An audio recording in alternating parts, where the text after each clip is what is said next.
always like the one that he comes home to, but, the personality is what it is at that I've point. always wondered, what it's like being married to Sybil. I mean, it's like a new chick every day, right? Oh, well, he sometimes feels that way, so. This is the Five Dirty Bikers podcast, brought to you by Wild Ass Seats, keeping your rear in gear for the long haul. Join the Five Dirty Bikers on YouTube and chat with us on Discord. Visit fivedirtybikers.com to get your apparel and everything else. Now sit back, grab a drink, and let's get dirty as we dive into the world of bikes, keeping it raw and real. Here are the Five Dirty Bikers. Well, Dan, I will be honest with you. We have had one heck of a week with it being Thanksgiving week. We have a couple people. We're normally 5, so you would be the 6th on this week. 2 people are traveling for Thanksgiving, and then one of us had a family emergency, and they're sitting in the emergency department right now. So you're stuck with Dave and I. Sorry. Okay. Well, I mean, that makes I'm in Texas, like you, but I'm out in the backyard of my son's house in his RV. So nothing's normal about tonight. Gotcha. I'm normal. This personality is. I think I checked the door on my way in. I think I've got the right one for the show tonight, so we're good. Good. Where in Texas are you? Outside of San Antonio in Medina County. Okay. Where are you in Texas? I am outside of Fort Worth. Oh, I grew up in Dallas. Born in Tyler, and then grew up in Dallas. Fort Worth is completely different, man. When I was growing up in Dallas, you didn't want to get caught dead in Fort Worth. That's, that was like where all the cow people went.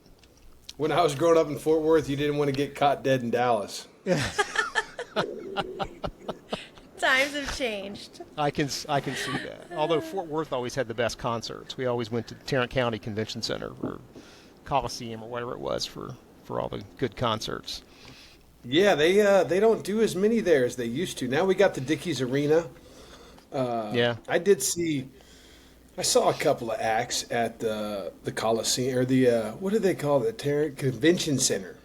Yeah, that was, we were there, when I worked, I was in the events and conferences industry, and we went there on a site visit. We were trying to contract with the Tarrant County Convention Center, and the director took me up to his office, and I was telling him, oh man, when I was a kid, man, I mean, my first concert was Kiss. I saw Earth, Wind and Fire, and he said, oh, you got to come to my office. So he had all of these like photos from back in the 70s, and some of the concerts I actually went to, and he had photos, but I had concert shirts still in storage. So when we were talking, I said, hey, let's negotiate here. If you can give me a little bit off this rate, I can maybe give you some concert shirts to go with those photos.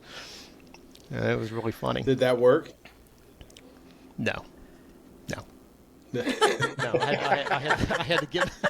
I had to do it another way, but that was the nice way. That would have been the nice way to do it. I had to bring asshole Dave out to do the negotiations. So you'll have that in those bigger jobs. Oh Lord. Yeah, that's a fact. So you're in Medina? That's out there by the Sisters, isn't it?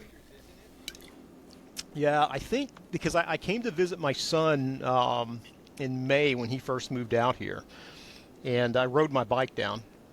And I didn't realize he was so close to the Sisters. So when I came down in May, I just took a day and said, "Hey, I'm going," because he won't ride anymore. He's got a baby, and he's going through that family thing with riding. Mm-hmm. So I just took a day and rode down and rode the Sisters, and it's beautiful down here, man. Absolutely. Did you do that with him when he was your boy? Did you quit riding while he was a kid? Actually, yeah. Not because of that, but I had quit riding by the time, because I got custody of him when he was, I think, 12 or 13, and I had quit riding by then. And he started riding back around, I think, around 2003 or so. And then when he was in the Army, in the last couple years or 4 years he was in the Army, he was stationed near the house, so he lived in our basement while his family was here in San Antonio, and he had his bike. And he kept trying to get me to get on his bike, and I'm like, dude, I'm over that fucking shit. I'm never riding again. That's just, it's too crazy out there.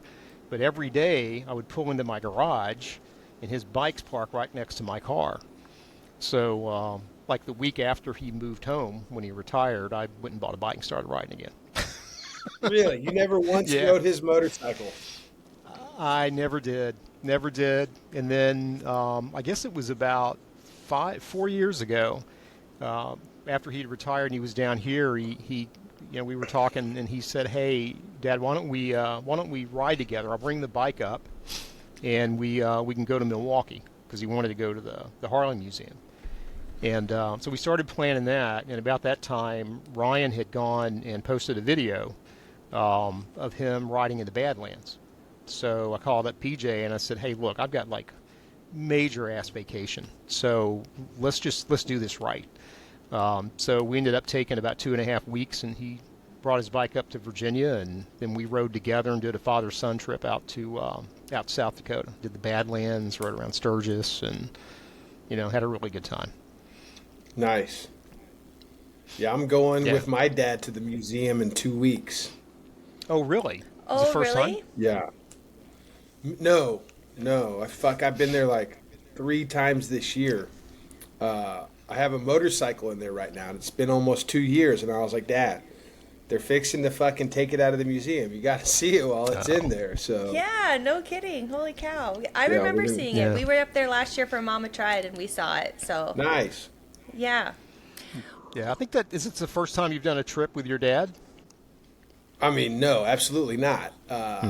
This isn't a motorcycle trip either. We're just flying in and flying out. Oh, very I cool. could barely get him on a motorcycle. For a minute, I thought we were going in the right direction. He got a Honda Grom, was cruising around his neighborhood. I thought that would like relight the fire. It didn't. No. He's like, hell with this. Well, that's funny. Well, PJ has he has an electric glide, a 2000. That's actually 2007 because we had to go get a battery for it today. And he's got a Dyna, I think a wide glide. And when we planned this trip, he was going to bring his electric glide, and I had a Fat Bob, and I'm like, "Bro, you're not riding that couch. If we're doing this, you're bringing the Dyna." So we rode my Fat Bob and his Dyna all the way across out to South Dakota and back. It was nice. It was a good experience. It's a beautiful ride. I've done it from Milwaukee. To Sturgis. And it's, fucking crossing the Mississippi. I went up to Minneapolis. It's beautiful. I think I've come into Sturgis from every direction except for north. I haven't come from the north yet, I guess. And I don't recommend it. There's no reason to do that angle. Oh, come on now. My friends up in Canada, they love their ride down. This is true. So we own a motel bar and restaurant in Whitewood, so just a few miles outside of Sturgis. And we have, of all of every year I do a map of like where everybody's coming from for the Sturgis Motorcycle Rally. And every year, Iowa's number one. Most of the guests are coming from Iowa. Second is always Canada. Really? They love the frickin' rally. They will come down in droves, like 10, 12 rooms blocked. They just come, it's a party. And they do not hold back. It is, they are all in when they are down here. They have a great time. Yeah, I love that. I love our Canadian friends, Canadian well, it's family. funny, like Americans, Harley Davidson that comes, like a brotherhood comes with it. You know, and I think in America, maybe we take that for granted sometimes, or even as a bad thing to some degree. But once you leave America, that loyalty to the brand is so much stronger, especially like south of the border, going into Mexico or South America. When those dudes ride a Harley, they are all in. And, I see that in my Canadian friends too. Absolutely, yeah. I saw that when I was in South Africa last year. I was there for a few weeks, and I rented a bike from one of the local, like Eagle Rider, I guess the only Eagle Rider in Cape Town. And man, I tell you, I went in to pick up the bike, and their staff was just amazing. And all they wanted to do, I mean, all they want to do is come to South Dakota. And they're all in on Harley, and I spent hours with those guys. I mean, when I picked it up and when I dropped it off in fact, I ended up wanting to keep the bike a day later, longer than normal, because somebody told me about this place down south that I wanted to go to, and I just, hit them up on WhatsApp, and I'm like, is there any way? And they're like, dude, don't even worry about it. Just keep it. Just bring it back That's when you're awesome. done. You got to enjoy this, And then when I turned the bike in, they didn't even charge me for the extra days. They just, all they wanted to do was hear about, the fun that I had on the Harley. And, of course, they all rode Harleys. It was the brotherhood's strong, man. Yeah. I'll make my way over there at some point. I really want to ride the Death Acre up there in Namibia and cross. Dude, go through the Congo, make my way to Kenya. I'm not exaggerating when I say it's the best riding I've ever done in my life, and it's just it's just incredible, especially over in South Africa and the region where I was. You have the ocean, and you have the mountains, and you have the plains, and it's just like this constant shift. You'll go through the curve, coming through the mountains, and then you're on these beautiful plains, and then suddenly there's the ocean.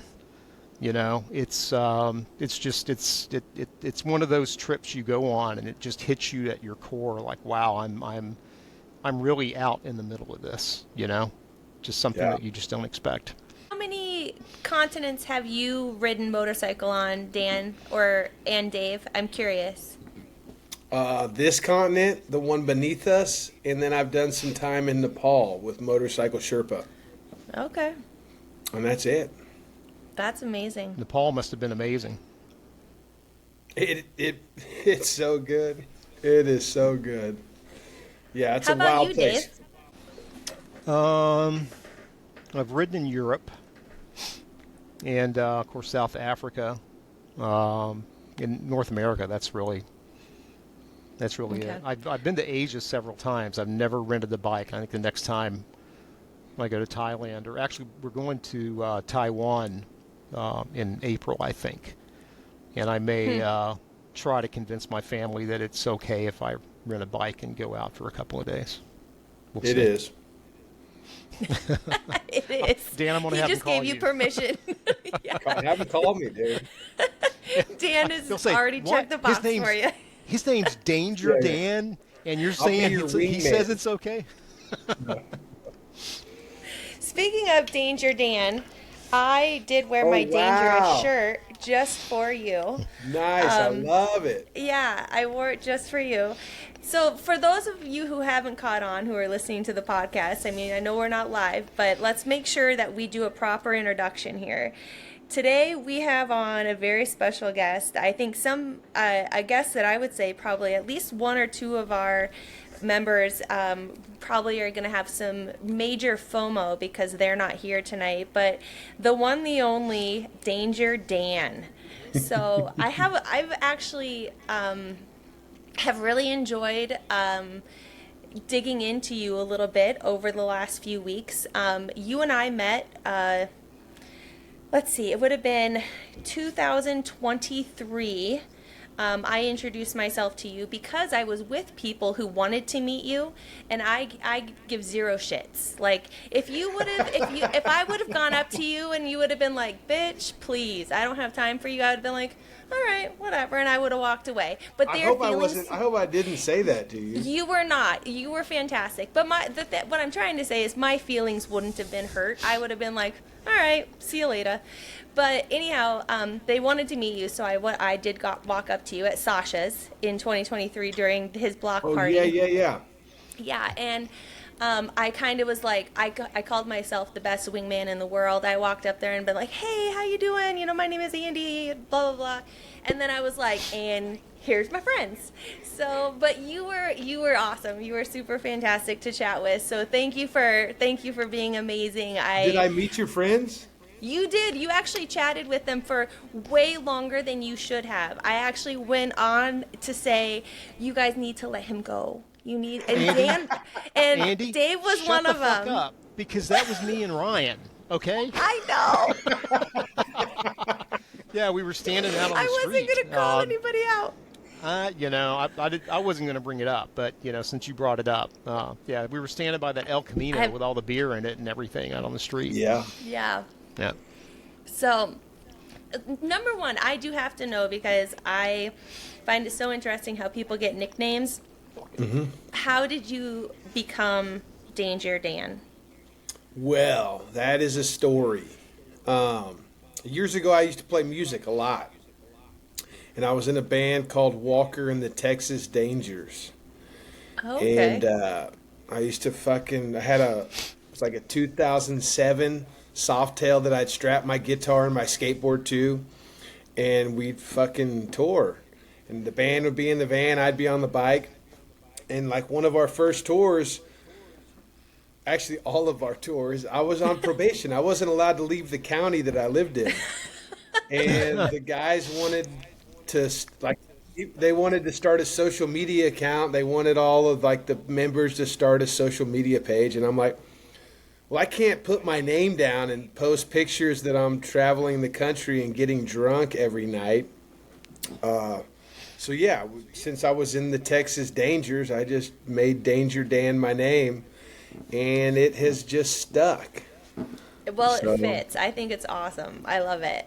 Thank you. I mean, it has literally become your persona. So I think you did it right, bud. You did it right. Yeah, I think I just haven't been able to shake that name from my antics on a daily basis. Yeah, I tried to quit smoking. Actually, I quit smoking about 3 years ago. And I don't know, I was a month or two in, and I was being an asshole to my wife. And she was like, Dan, why on earth did you even quit smoking? And I was like, well, I don't know. I thought maybe I could like add some years to my life. And she was just like, you think that smoking is what's going to kill you? Out of all the dumb shit you do, you think that's going to be what takes you out? So that is a good wife. I started smoking again immediately.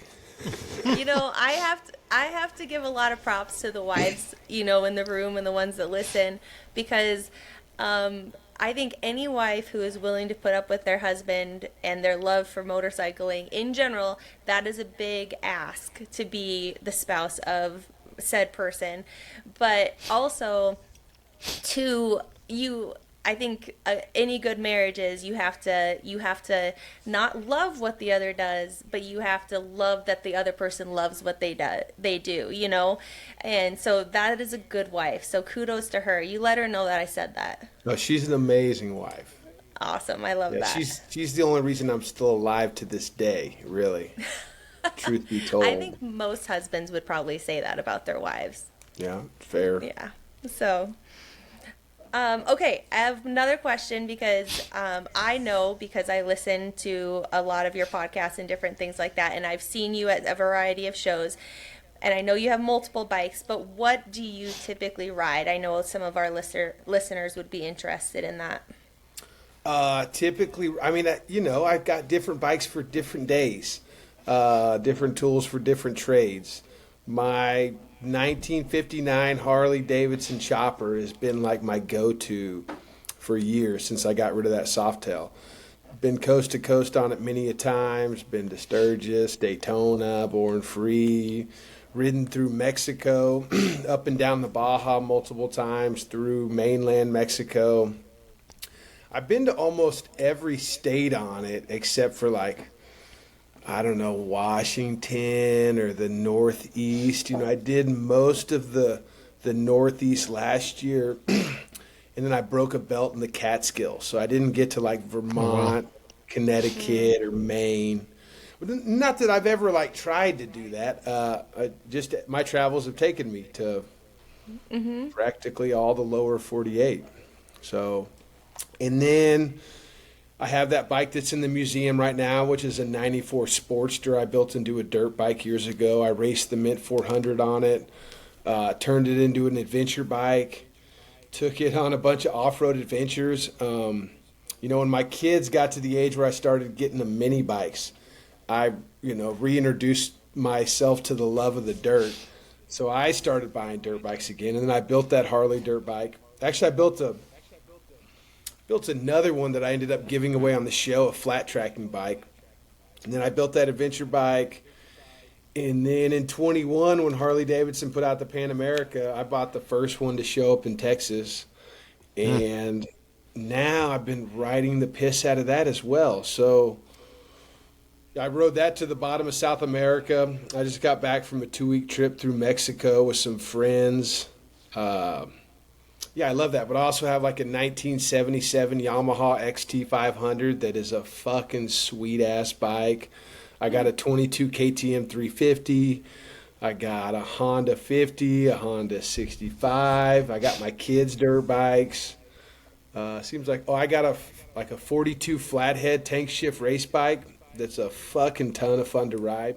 I haven't been racing it much lately, so I think I'm going to put a plate on it, some lights, and some ape hangers so that I can, ride it around next year on the street a little more than I already have. I did add a brake this year, so I have already ridden it on the street, but I want to make it a little bit more mile munching friendly. So I got a collection. Dan, as a native Texan, I keep hearing cha-ching, cha-ching, cha-ching because property tax in Texas still sucks, man. You must be paying a fortune on property tax on those bikes. Well, I live on the family farm. We got hay fields. We got a feed store on the property. I got a big hay pasture in front of me. I'm very fortunate right now. I'm living in my wife's grandparents' old house where her dad grew up. Wow. I'm maintaining a bunch of old vehicles. My daily truck is a 94 Dodge that my wife learned how to drive in. Sat in the barn for years. I got that working. I'm very fortunate in those circumstances, for sure. That's awesome. But yes, the property taxes are going up. You are hearing the truth there. One of the things that we always talk about on the podcast, which we love to hear it coming from you, is, let's just say from the Sturgis Motorcycle Rally, because that's kind of my livelihood. That's where, that's how I make a living. So the death of the Sturgis Motorcycle Rally would obviously be a huge impact to me.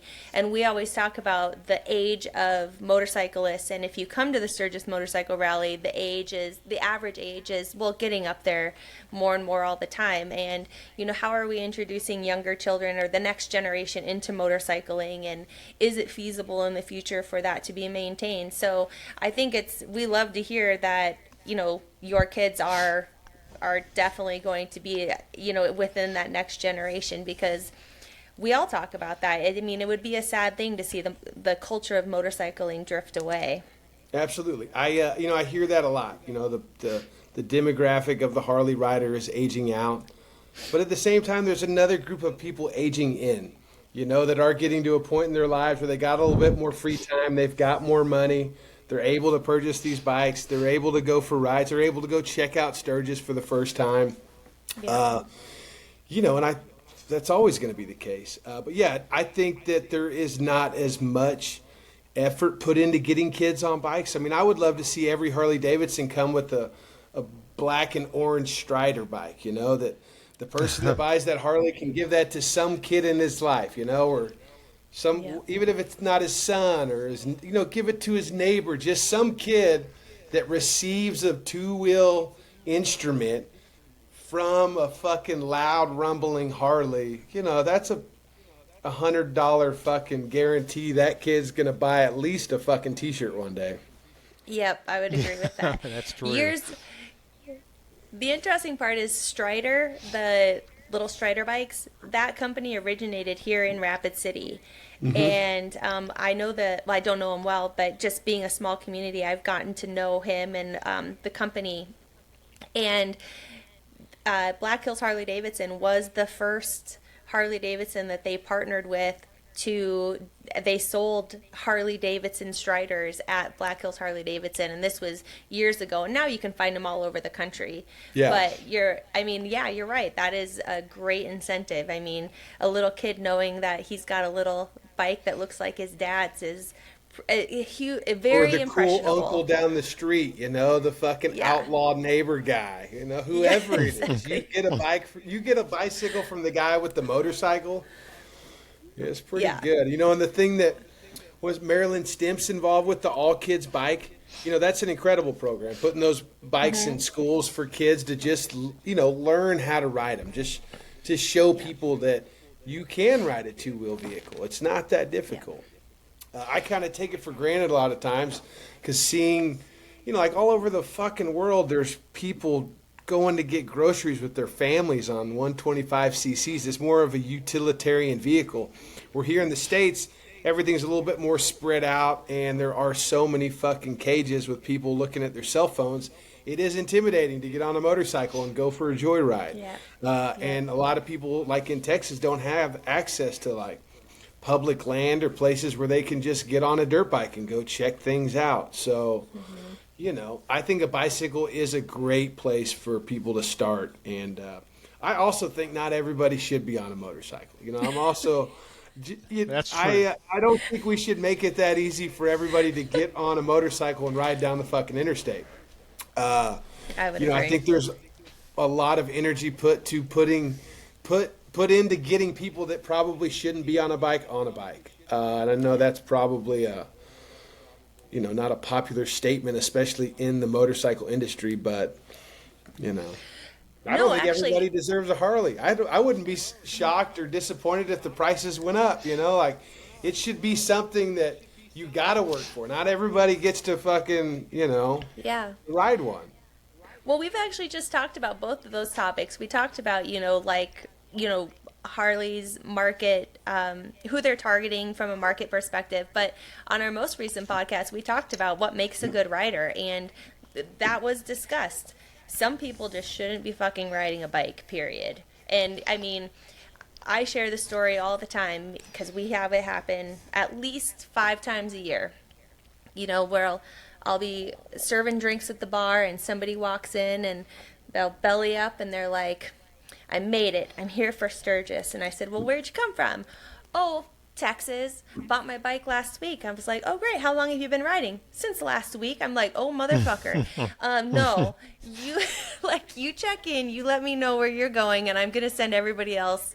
If you're going to Wyoming, I'm sending everybody else to the Southern Hills. Like, you're right. Not everybody should. It's not, there's got to be some level of, they know it's dangerous. Otherwise, you just get stupid. But yeah. Yeah, but let's be honest, though. I mean, there are plenty of people that shouldn't have cars, especially here in South Texas, because these motherfuckers, they drive like crazy. Well, I think the incentive that somebody like that shows, getting a bike and riding it from Texas to South Dakota, sets them apart. And it's like... That's true. It's like when the whole pushing women to ride thing started happening, and I'd bring my wife to events, women would be like, why aren't you riding your own motorcycle? Has he taught you how to ride? And for a minute, my wife was like, do you not want me to ride? Why haven't you taught me how to ride a motorcycle? And I'm like, I'm not stopping you. There's motorcycles in the garage that are fucking super small and really big. And if you really wanted to, which is where I feel like you gotta really want it, then you would already be doing things to show me, and you'd be figuring it out. I'm not gonna make it easier so that my kids' mom can fucking get hit by an 18-wheeler, you gotta want it, and by showing that you want it shows me that you're probably gonna spend the time, or you're gonna have the audacity and energy or capabilities to navigate what it takes to be a good rider. And by buying a motorcycle and riding it across the country, you're already checking one of those boxes for sure. Yeah, that was one thing I loved about Sturgis in 2020. It was like the only party on the planet fucking happening, and there were so many people that they bought a motorcycle just to ride to Sturgis because it was something to do, And I just the energy and the vibes that I got from everybody there was like, it was awesome because I haven't been around people at that point, and nobody else. Everybody was just so excited, but there were also a ton of fucking accidents, and. Yes. I'm sure that me and my friends caused a handful of those. But just the fact that those people, were that they're willing to take those chances. And, I appreciate the fuck out of that. 2020 was a very interesting rally. Obviously, the numbers were down, and we experienced that. One of my, I think what I enjoyed the most about Sturgis is that people were coming from all over the country who were obviously, because every state was a little bit different, they roll up, and Sturgis/South Dakota has 0 restrictions. And so, they roll up, they check in. When they check in at the motel, they have their mask on. They're using all of the hand pumps, so, every turn that they have, and all is good. And then they come over to the bar, and they kind of look around, and they're like, do we have to have our mask on in here? We're like, only if you want to. Like, we don't care. If you want to have it on, that's great. If not, that's fine too. But we're not going to tell you what to do today. And then pretty soon, 3 days later, there's no mask to be seen. Everybody's doing their thing. And it did. I think for that group of people that came and attended, they, for lack of better words, they knew what risk they were taking, and they needed that for their mental health. They needed that to be able to get through. I mean, because we still had another year of craziness after that. So yeah. I agree. That was a very unique year that we will never forget up here in the Sturgis area. For my physical health, I licked every gas pump on the way there. Just to make sure I got a little bit of everything across the country, I wanted my gut biomes to be filled with all the other biomes that I could collect. I wanted my antibodies to be high. I don't think you're ever going to die then. If that's what you did in 2020, I disagree with your wife now. I think that you're going to live forever. But were you licking the premium or the regular? So here's my thought. I like to use regular, even on my newer bikes, because more people use regular. Those pumps are fucking getting used more often. The gas isn't sitting in there and fucking turning back into corn.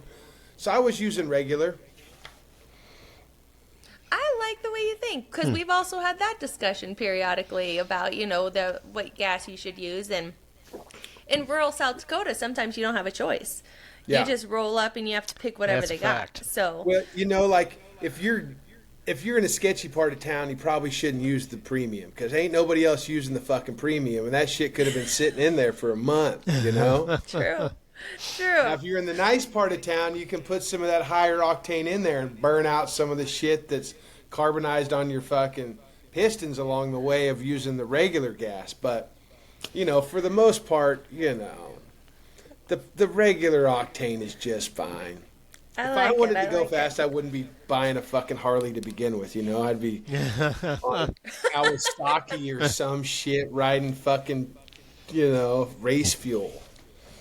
Okay, so I have to ask you a question. This is completely about me. But have you ever heard of a Ridley motorcycle? A Ridley? Yes. It does. I mean, Ridley sounds familiar, but I don't know that I've nothing is coming. I've seen a lot of motorcycles. So I started riding because my husband, we were riding quite a bit at that time in our relationship, and I just kind of got to the point where sometimes it was just the two of us going on long trips. And if anything were to happen to us, my mindset was I wanted to be able to pull my weight. So say, what if I needed to get on the bike and go somewhere, get help, X, Y, and Z. So nice. This whole thing started as I needed to take the rider safety course. I just wanted to be able to, not that I ever really thought that I was going to get my own bike necessarily, but I just wanted to have the tools. You wanted to be able to use all the tools in the shed. Yes. So that's how it started. And then a couple weeks after I took the motorcycle safety course, he's like, we should go out to Black Hills Harley. Let's just go and see on Saturdays you can have a free beer and a hot dog. Let's just see what's going on. So we went out there, and one of the salesmen is like, are you guys looking for anything? And he's like, well, my wife, he had a plan. He wanted me to buy a bike. Let's just be honest. But he's like, my wife just took the motorcycle safety course. So she's kind of looking for maybe a beginner bike, like something that she would be comfortable. Because at that time we had a Street Glide and a V-Rod. A V-Rod? Yes. You guys still have a V-Rod? We still have the V-Rod. Are you guys fucking V-Rod people? You don't look like V-Rod people. My husband, okay, so this is what my husband has. He has a Street Glide, a V-Rod, a Dyna, a trike.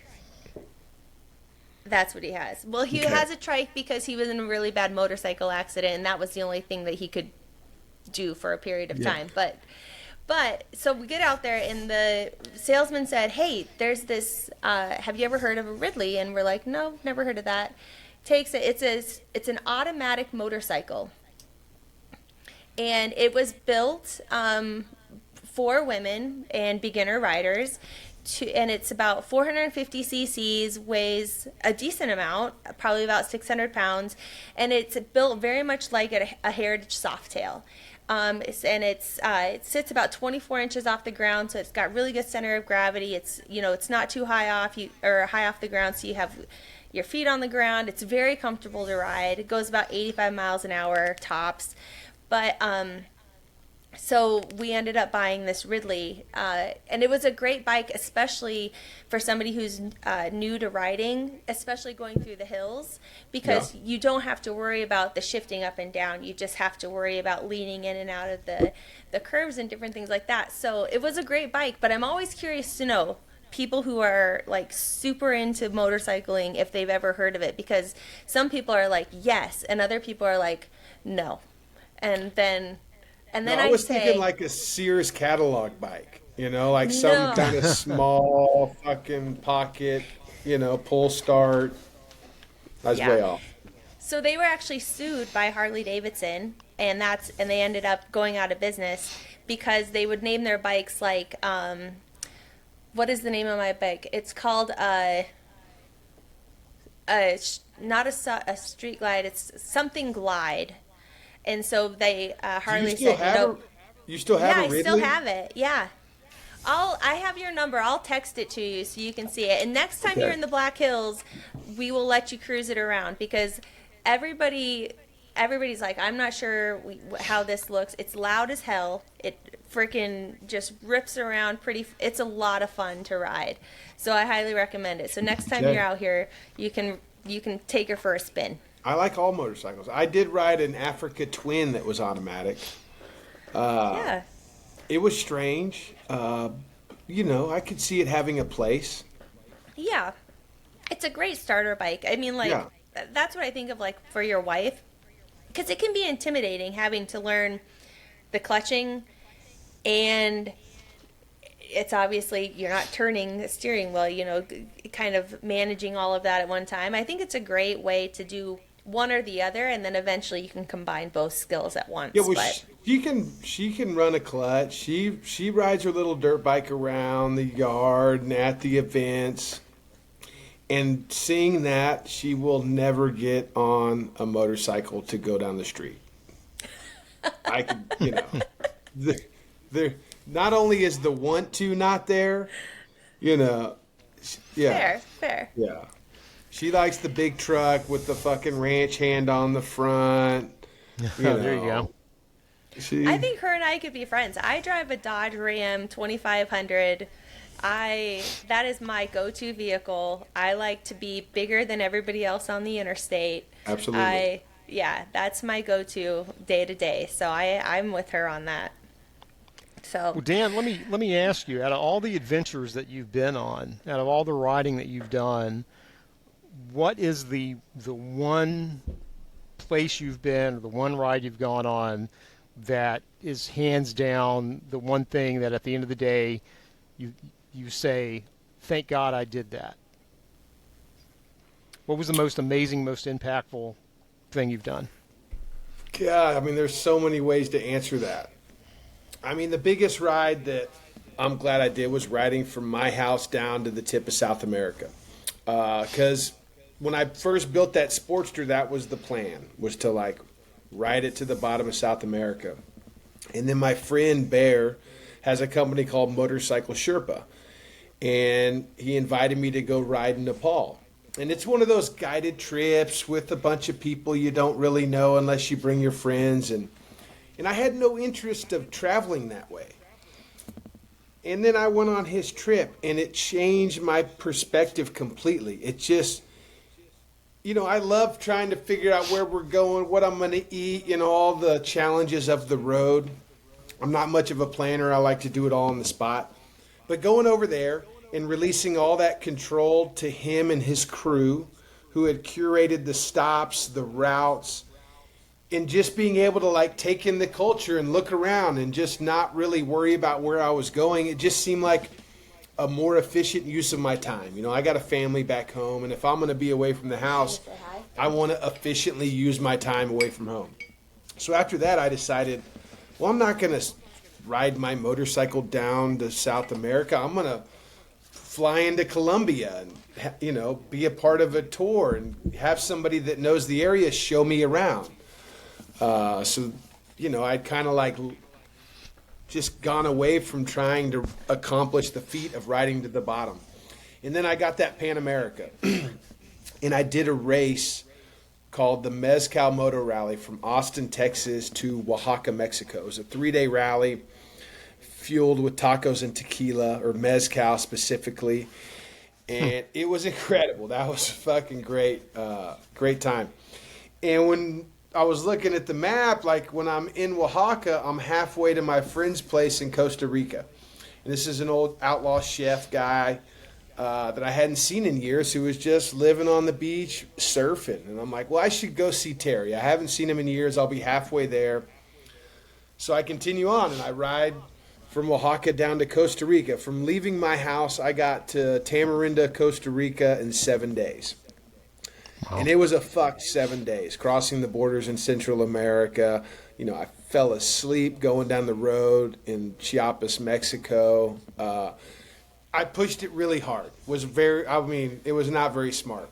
But when I got there to my buddy's place, it was Easter weekend. He was camped out on the beach.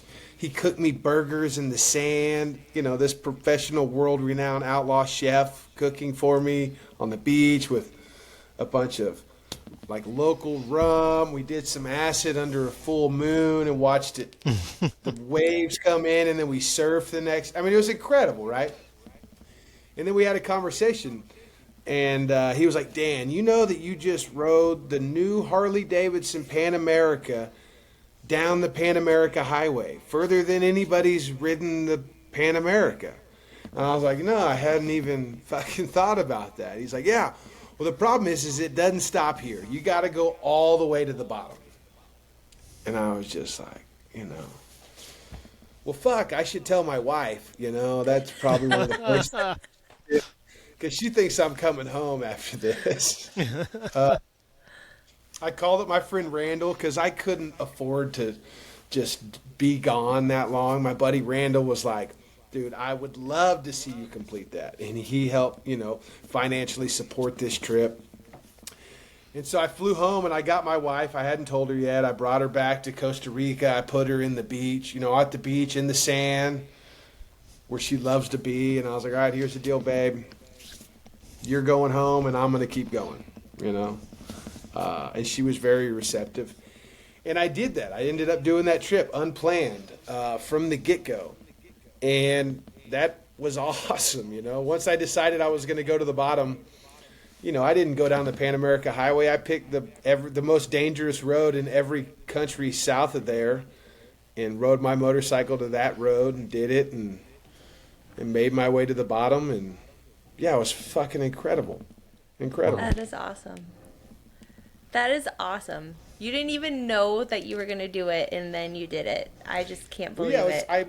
I had planned to do it. Then I decided that it wasn't, you know, like, I felt like it was kind of just selfish of me to spend that time just meandering down there. But then when there was like, it was connected to like some kind of, you know, the first bike to do this, you know, my buddy really pitched it to me as I was high on the beach, you know. I'm like, oh, yeah, that's actually, I told him at first, I was like, dude, why would I do that? And I started thinking that riding to the bottom of South America sounds easier than trying to get back through Central America. Because I had such a time just crossing those borders. It was like, you know, post-COVID, they were just opening up, but they weren't really opening up. Nobody else was traveling like that. So there wasn't like the systems that had been in place over the years of people doing this had just dried up. Mm-hmm. And I was like reopening them. And that is awesome. It was a lot. Yeah. That is so cool. That is a great story. Yeah, that's just. That is So how great. did you get back? Did you ride back? So when I got to South America, when I got to Ushuaia, I rode back up to Buenos Aires, met some of the greatest people in Buenos Aires. They had just won the fucking World Cup, and I was going to ship the bike to South Africa. Like, I was like, if I'm going to, I'm not going to ride it back. I'll just ship it to the next continent. And then my friends Scott Johnson and Warren Heyer and Jeremy Prack of Flat Out Friday and Mama Tried were like, hey, why don't you bring the bike to the show? And I'm like, well, okay. So I from Buenos Aires, I had it flown to Houston. And, it cost me $1,200 to fly it from Panama City to Bogota, Colombia, which I thought was a great deal. And then from Buenos Aires to Houston, it was like $2,400. Damn. Which, that's a chunk of change, but that's also it took me fucking months to ride that far. So Yeah. when you move a bike in a couple of days, you're like, oh, well, that's an efficient use of time right there. Yeah, time is money, right? Yeah, And absolutely. it would have been nice to just keep going around the other edge of South America. I mean, I want to go back and ride Brazil. I'd love to take my wife through the wine country of Argentina because that was just incredible. Just like fucking empanadas and wine every day on this most beautiful dirt road. And I will at some point. I'm going to take a handful of guys and their wives down to Argentina for the Ruta de Vino tour. I volunteer as tribute. Yeah. Yeah. I think your Ridley's going to make it. I'll bring something else. She'll we have figure something other out. things. Yeah. Yeah, I don't know if it was the same for you going through South America, but I know when I was riding through South Africa, the people that I met could not have been more awesome. I mean, welcoming and warm and friendly. And I never went anywhere where someone didn't come up to talk to me. And, there were a couple of times that I probably looked like I didn't know what the fuck I was doing, and people would come up and ask me if I needed help. Was that kind of the same experience that you had in South America? Everywhere I go by myself, that's how I get treated. America, Central America, South America, in Nepal. Once you start bringing people along, you have more of an intimidating force that kind of like you don't meet as many people on the road when you're with your guys, because not only you're not open to it, but you're busy talking to your friends about whatever the fuck it is you just did, and now you got your helmets off and you're able to communicate.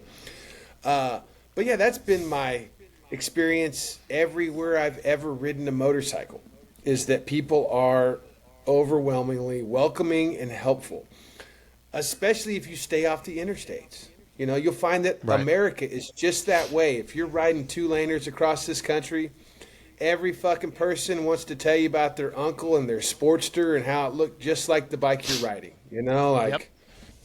Everywhere. And oh fuck, where are you going? Are you hungry? Would you like to know a place to eat? Yeah. Or they're like, don't stay here. Keep going. This isn't the spot to hang out. But I never. Every time, and this happened in South America and Central America, where I would every time I would cross that imaginary line, where there's a border crossing, I got to do paperwork. I got to deal with military and people with fucking guns. I would get into this new place, and it's amazing how culturally different an area can change with an imaginary line. Within fucking moments of being on the road, it just changes.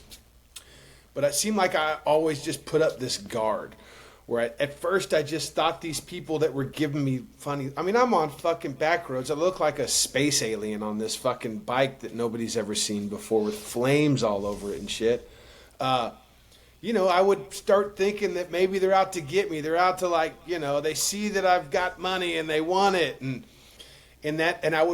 I swear that shield would come up every time I'd get into a new place. And then the more interactions I'd have, that wall, they would just break down that wall. And next thing you know, I'd be, you know, I'd be so gullible. They could have taken me for everything I had multiple times. They brought out the trust. Like I connected everywhere I went. Every time I thought that, I don't know, that somebody was looking at me funny and I needed to protect whatever I had, like, no, everybody always was like curious. If anything, they had a different look because I was fucking surprising them. You know, I'd take my helmet off. I hear a long-haired fucking crazy gringo. You know, they're like by himself. They don't get a lot of that. Yeah. You know, I think what humankind is probably a lot better than we give credit. But, sorry, Andy, I've got a lag here. That's okay. Go ahead. You know, I took my first international trip when I was, I think I just turned 17.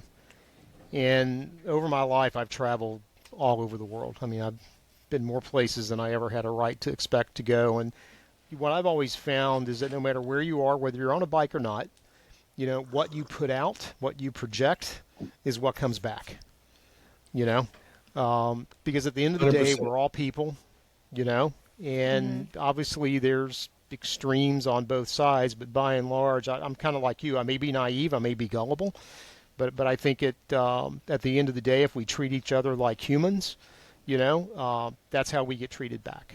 And that's Absolutely. Kind of, I've had the same experience, I think, that you have, no matter where I've gone.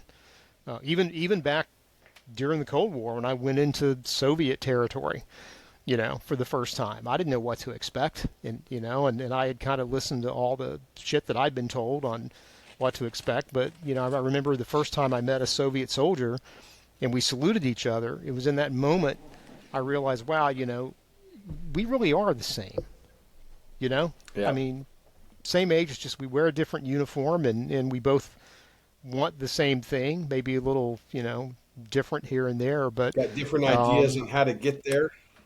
Yeah, but it's okay, right? Because we still had mutual respect for each other. I think that pretty cool. I think humankind is I think we have to focus on that first. I mean, we're getting a little deep here, but yeah, definitely I think that sometimes our initial reaction is to pick each other apart and say this is what's different about us, but there's so much more that's similar about us than there is different. So, yeah.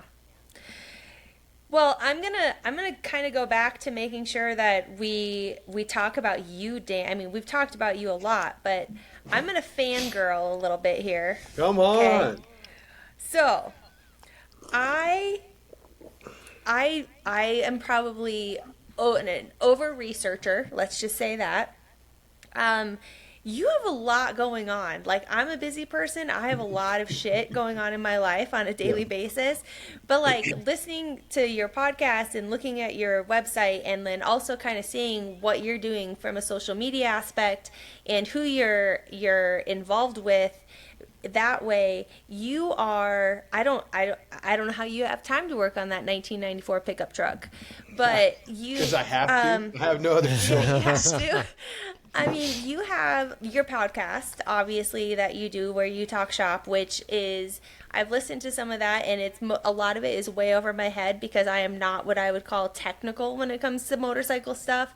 Do you think we do a lot of technical talk? I was not necessarily like, I didn't stop listening because of that. If anything, it was, you and the people that you have on are very educational. I think that you guys are very enthusiastic about it. So I really enjoyed it. Like, at first I was like, wow, I don't know what I'm going to talk to Dan about. Like, I don't know.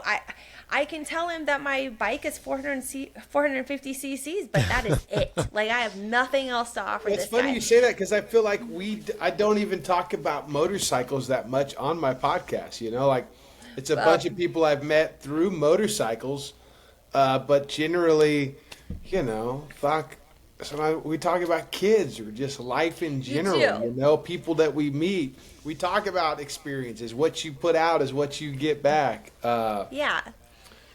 But then, yes, there are some guests where we do get into the weeds. You know, I can definitely do that as well. But I think that's great. I mean, I think that's amazing. And then you have your project called Prince Paints and Steel. Yeah, that's a new one. which is I was blown away with. And then I am a little bit jealous of this one, which I would love to figure out a way to like steal this from you or mimic it in some way, is your motorcycle shop tees. Yeah, like mcshoptees.com. You have, I mean, and not only that, but you're what's traveling that the about? world. What's So the years Tell him. when I started my podcast, I guess like 6 or 7 years ago. 7 years ago. Anyways, I got to a point where I'm like, there's people listening. Maybe I could garner some sponsorship of some kind. But nobody even knew what the fuck a podcast was.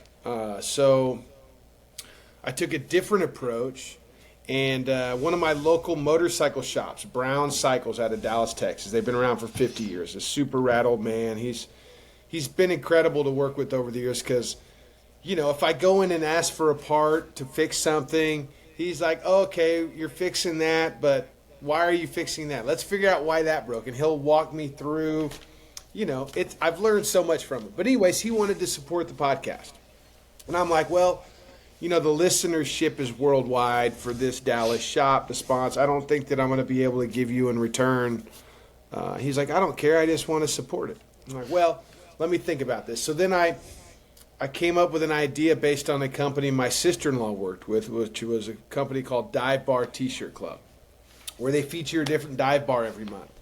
So it's like, well, how about I feature a motorcycle shop every month and, sell the subscription to my subscribers and teach them about these awesome local, mom pop motorcycle shops that are all around the country that, that I was meeting on my travels. I was meeting other places like Brown Cycles all over the country, and they would help me out. When you're traveling on a 50-year-old motorcycle, you're going to break down. You got to find those places. So I was finding them, and they were helping me out, and this was a way to give back. So I started this T-shirt subscription program where I send out a one-off limited print T-shirt every month to the subscribers with a postcard.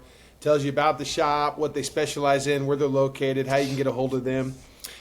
And now people have a collection of these shops all over the country. And then in return, I send a box of free T-shirts to the shop for them to give out to their friends or to sell at the shop or, whatever it may be. It was just a way to say thank you to all those shops that have helped keep me and many of other people on the road. And also, it's pretty cool to see people that, you go to an event and you see somebody wearing one of those shirts. I don't advertise a bunch of places, so that person is a subscriber and that they probably listen to Danger Dan's Talk Shop, or there's more than just a connection of that shop. And, I know part of the Harley culture is I remember my neighbor, he used to want a Harley Davidson shirt from all different parts of the country. On each shirt, I try and put the city and the state, not only to show where that shop's at, but also, maybe you don't get to leave your state very often. You do work a lot. But you would enjoy repping a small, independent, cool-ass shop from the other side of the country. And it's just kind of grown into this really rad community. And, I use different artists all the time. So, now I've done over 50 shops all over the country. And every once in a while I do something crazy. I went to my buddy who I went and saw in Costa Rica. He was good friends with a guy named Che who has a surfboard company called Che's Boards. I went there to see the surfboard shop, and everybody that worked there had ridden a motorcycle to work that day, just because that's what they do. And I was like, okay, this is good enough for me. We're now I'm featuring Che's Boards, a guy surfing a wave on a motorcycle. I do whatever I want. I've done a couple of Danger Dan shirts. You can't buy a Danger Dan shirt, but every once in a while I'll sneak them into the subscription model. Earlier this year I went on a trip with my band where the whole band was riding choppers to every show. We toured from the Boise State Penitentiary all the way back to Brown Cycles in Texas. And one of my buddies, Velarde, he's got a bike we call the Deer Slayer because he's killed 2 deer on it. He carries around this stack. He carries around all this shit. And he fixed so many motorcycles on that trip with just the shit on his bike. this month we featured the Deer Slayer as an MC Shop T. I'm like, dude, you're fucking, so it's cool to do stuff like that. And also, just showcase these independent shops that keep people on the road, because they're so valuable. Because, you can't take your 1999 Bad Boy Softail to the Harley dealership and get worked on. So you need these local shops. To keep your shovel head on the road, you need somebody that can get your cylinders done, redo your heads, fucking build your bottom end, or maybe you just need a place to go get the stuff to do that yourself. So they've helped me out so much as I've traveled down the road, that this is my way of sharing that, with the community that listens to the show, and also just spreading the word about those shops. I absolutely love it. I mean, my husband and I have known Sasha and his wife for quite a few years, and if people come out here and they need any help, Sasha is always, a text message and a phone call away. We have another friend of ours who is a custom bike builder, Michael Prue. He will come through on a pinch. And then there's a lot of other ones. We don't know them as well, but Deadwood Customs and different things like that. But you are right. I think that those smaller bike shops are what keeps kind of that history alive. And so when I was kind of stalking / researching you, I was blown away by that, and I was like, okay, I need to figure out a way to make that my own in some way or shape or form, because it is those independent shops, if they go away, we're going to see incredible things disappear as well. Like, they're not going anywhere. But you are playing an important role in keeping that alive, and I just love that. I love the mentality behind it, so kudos to you. I just wanted to bring that up, because if there's anything about our listeners, is I will say that they are huge supporters, and they're always looking for something that's a little bit different. I think that, like you said, it used to be you could go to every Harley Davidson and get a t-shirt. Well, eventually all of those t-shirts kind of look a little bit alike. They have just the location on the back or something like that. But these smaller shops, and being able to support them is it makes a huge difference. And I don't think people, and there's some things I could probably do differently to make it, I don't know, better for the end user as far as the t-shirt, because we do so many. There's a lot of black. The designs are all different. Some of them are one color, some of them are multiple colors. You can sign up month to month. I don't put you don't have to be a member for 3 months, or, it's whatever. You want to sign up for a month and cancel, that's fine. But really the people I'm after are the ones that want to support the whole program.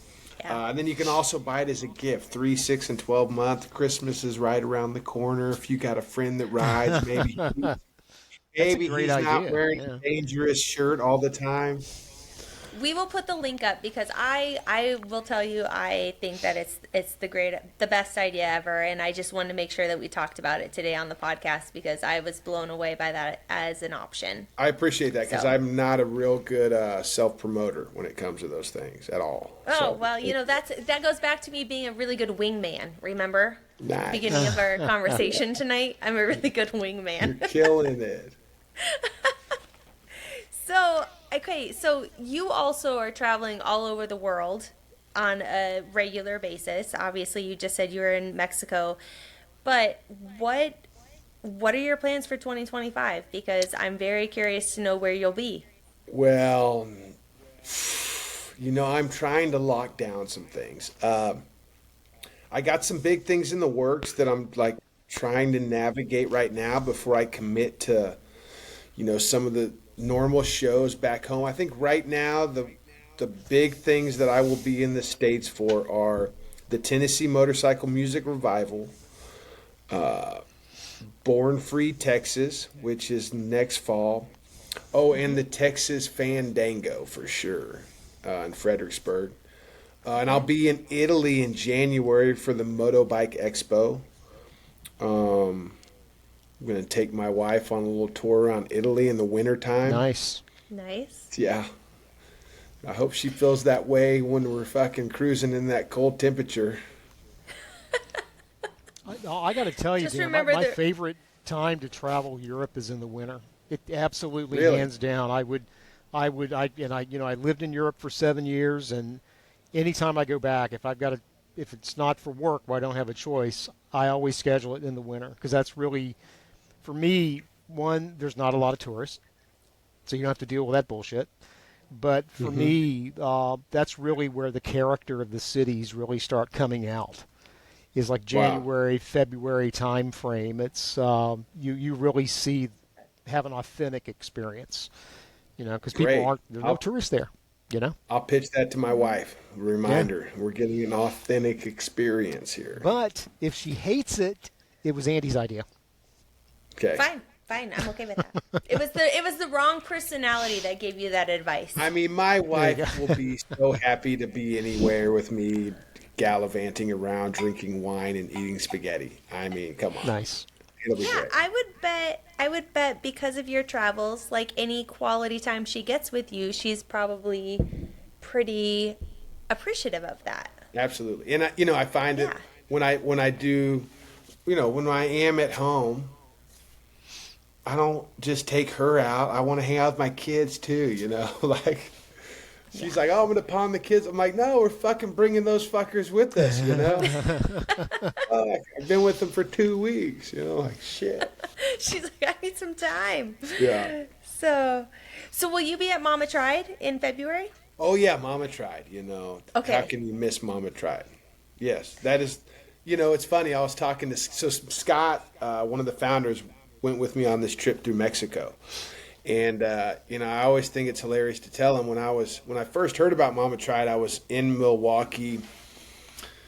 Maybe I was playing Madison with the Walker and the Texas Dangers. I was on my bike, freezing my dick off in November. And somebody told me that there's a motorcycle show in Milwaukee in February. And I was like, that is the dumbest fucking idea I've ever heard of, like, I am definitely not coming back here in February. And as time went on, like I learned why they did it, and it was because they were all hanging out in their fucking garages through the winter building bikes, and it was like, well, why don't we bring all these bikes to one place? Nobody else is doing a show in the dead of the winter. Why not embrace it and bring everybody to Milwaukee? And, one thing Scott and Warren do, Jeremy as well, like, they don't invite you because you're the best bike builder. Now, they have some of the best bike builders there, but they invite people that they want to come hang out with them in that garage and drink a beer with, Yeah. Now, the garage has grown into this incredible facility, which is the Rave, which if you haven't been there, you've got to check it out. It's incredible. It is, yes. And the people there, like, they're just so fucking welcoming, and it's just a great atmosphere. And I'm stoked to be a small part of that show now and, contribute where I can, and just to be invited back each year is great. So the second time I met you, I shouldn't say met you because obviously I met you at Sasha's, but the second time I ran into you was last year at Mama Tried. Okay. But I will tell you, my favorite memory of you at Mama Tried is coming out on your fucking chopper to do the flat track races. Yeah. Like, I'm not joking. I could see your smile. Like, you didn't stop smiling. You had perma-smile the entire time going around that track. Yeah. It was, like, the most enjoyable thing to watch. And I had never The good thing about that track is my teeth don't fill up with dirt, Like, when I'm on a circle dirt track, I'm doing the same thing. And I'm just, like, catching all the shrapnel. I'm still smiling. It was so good. Flat Out Friday, what an incredible, experience that is. Fucking, even in the seats, on the floor, in the track, in the pits, like that, Jeremy Prack is an incredible dude. I say Jeremy Prack for president, like Prack for president.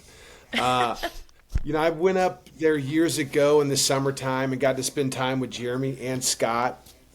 And, I always wondered how Jeremy was able to come into being a motorcycle race promoter and grow it to where he's racing at the Milwaukee Bucks Stadium. Like that's huge for motorcycle racing. Like there's not many other races besides Supercross that are filling up stadiums like that. Arena cross isn't even happening at that level. And he told me years ago that he started doing a bicycle race where it was like he moved to this neighborhood. He didn't really know his neighbors. His neighbors didn't know his neighbors, and he saw this disconnect. So what he curated was a community building program disguised as a bicycle race. And it's called the River West 24. It's a 24-hour bicycle race that he designs. He goes out of his way to make it to where the fastest person can't win, because there's all these other things you got to do along the way to gain points with your team. And it's incredible. So I got to go this year. It happened the same weekend as the Harley anniversary. So I was in town for that. I seen fucking, Red Hot Chili Peppers and Jelly. Cypress Hill fucking killed it. And during the day, I took some of the crew from the show over to this race and saw it before it started. Jeremy went out of his way and gave us a little tour of the neighborhood, and there was fucking people everywhere. And none of it, he doesn't have any of it sanctioned. There's no sponsors. It's just all volunteers. They don't pull permits, they block the roads up, but they've done so much legwork and talking to everybody in the community to let them know what's going on that nobody's complaining, because they already know. And to see that was awesome. So we went to the show that night, and I came back in the middle of the night, and it was fucking magical to see. I'm not a big bicycle guy, but Jeremy let me borrow a bicycle, or somebody did, and I'm fucking pedaling around the neighborhood. One of the challenges was to go inside a jazz bar and play a solo on the stage, and they had multiple instruments. There's fucking bicyclists lined up around the corner waiting to get a chance to play a solo on the stage at the jazz club. There was another spot where you could get a tattoo for points. There was a secret punk rock show under a bridge in a park it was fucking cool as shit. And I think that was maybe the 20th year he's done it. And the first year I met him, when he was telling me about this, we're going through a walk down his neighborhood on the sidewalk, and people were jumping out of their windows to wave hi at Jeremy. So I knew that he was doing something. But to see it, and to see all those people of the neighborhood come together, there's set up tents everywhere. There's people with just tables laid out with water and drinks and snacks as you go by. There's people just hanging out in their front yard. It was, you can tell I'm pretty excited. It was fucking cool. So of course, somebody that curated that experience has been able to grow a race like Flat Out Friday. One thing I always tell all the races that I've been to, or the race promoters, is if you haven't been to one of the Flat Out Friday events, you got to go, because Jeremy Pratt does such a good job of communicating the essence of the race to the racers and everybody there. Lets us all know that, essentially we're putting on a show. Yes, we're there to race, but without putting on a show for the people, then we can't afford to race it wherever we're racing. And that's how he's gotten to the point where they're selling out the Milwaukee Bucks Stadium to race on Dr. Pepper syrup, on the concrete. Well, And as somebody who grew up watching car racing, and never really been to motorcycle racing, flat track racing especially, I was kind of okay, so I didn't in my head, I didn't really envision how it was going to work. But, I grew up going to car races, whether it be in South Dakota or Washington State.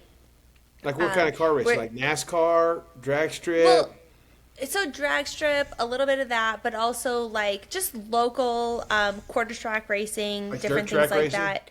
Demolition Derby. Demolition Derby. So one of my favorite ones was the figure 8 racing, they would get the school buses out on there and just shit like that. And so I was thinking that flat track racing, it was going to be super serious. And it was not that, which don't get me wrong, I enjoy a serious car race. I can get with that too, but I didn't really figure out how I was going to enjoy that for 3 hours in a Buck Stadium, like you said, at the Buck Stadium, where it's just going in fucking circles. Like, Well, and it's they did nonstop it. action. You know, he It is curates. There's nonstop. stuff in between the races. He does a lot to Yes. make sure that the people there aren't taking it that serious. You know, everybody's happy. I mean, I'm wearing a suit. You know, made in Kathmandu. You looked fantastic. So my favorite part about that entire thing is that it is I think when you walk into something like the Buck Stadium, you want to believe that there is a separation between who's on the floor racing versus who's in the stands watching, right? And there is not. It's a great way to show that this is a community of people who are all here for the same purpose. And the story that I have behind that is my husband and I were in line for to get some souvenirs, buy a couple T-shirts, whatever.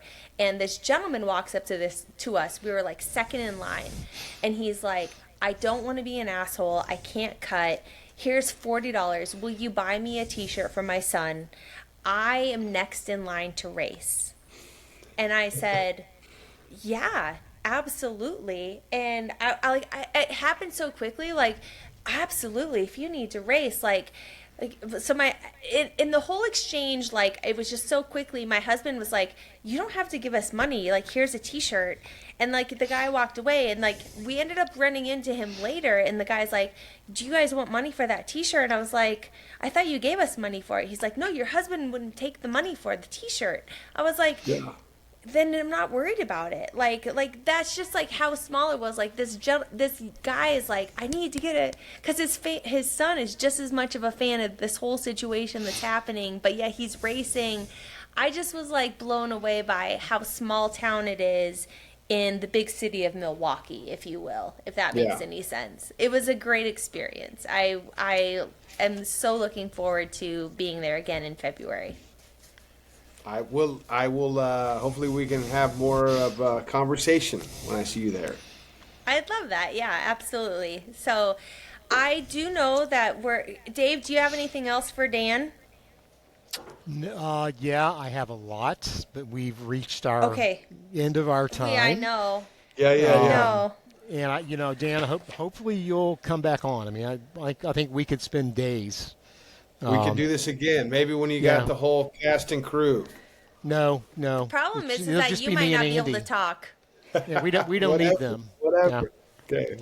No, that would be really great. But why don't you let everybody know where to find you? I know you have the podcast, right? Yeah, on any podcast platform, Danger Dan's Talk Shop or DangerDansTalkShop.com. You can check out the T-shirt company at mcshoptees.com. Social media is Danger Danimal on the gram, Danger Dan's Talk Shop on Facebook, maybe. That's really the stuff comes out through the gram. I think I've got a video that's going to be dropping about the CeeLo dice game I just did with 6 builders at Born Free, Texas for the Prince Paints and Steel Art Show. I don't do a lot of video, but, when I can showcase other people, I try to. Catch me on the wind. Yeah, and I'll be, I think in May, I'm coming back home through East Texas to Dallas to spend a little time and see some friends, and I hope I get a chance to maybe treat you to a drink or 2 or 5 or whatever. I'll even come to Fort Worth. I'll even come to Fort Worth. Come on. That's how much I like you. Awesome. Well, Dan, I will for sure see you hopefully in Mama Tried in February in Milwaukee. And I will just say that I have so much enjoyed tonight. Like, I could talk to you for like the next 3 hours because I am so in awe of the things that you do and what you are doing for the motorcycle community and being an ambassador for the future of motorcycling in the community as well. So thank you. And let's plan on another chat.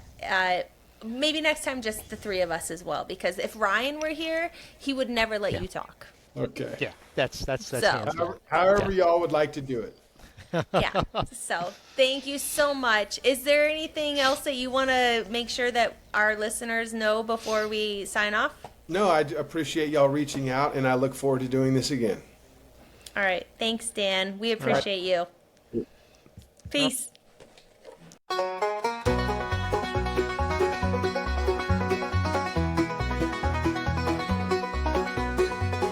when the five hit the road, they're raising all hell. Andi and Prentice, they ride so well. Ryan's got jokes and Dave's got the soul. Tony out front, they're out of fucking control. They're riding dirty, keeping it wild. Five crazy bikers, never mind. A little bit rough, a little bit mean. They're the dirtiest minds you ever seen.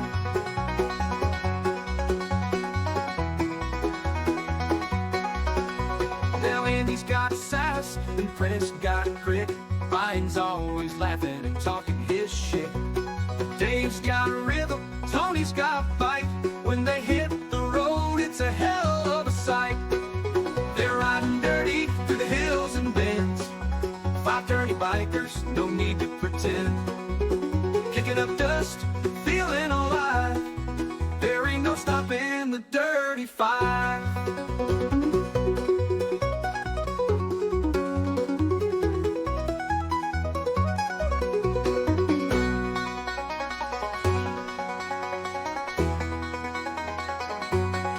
So grab your whiskey, sit back tight. They're spinning wild shit through the night. From back road thrills to wild ass dreams.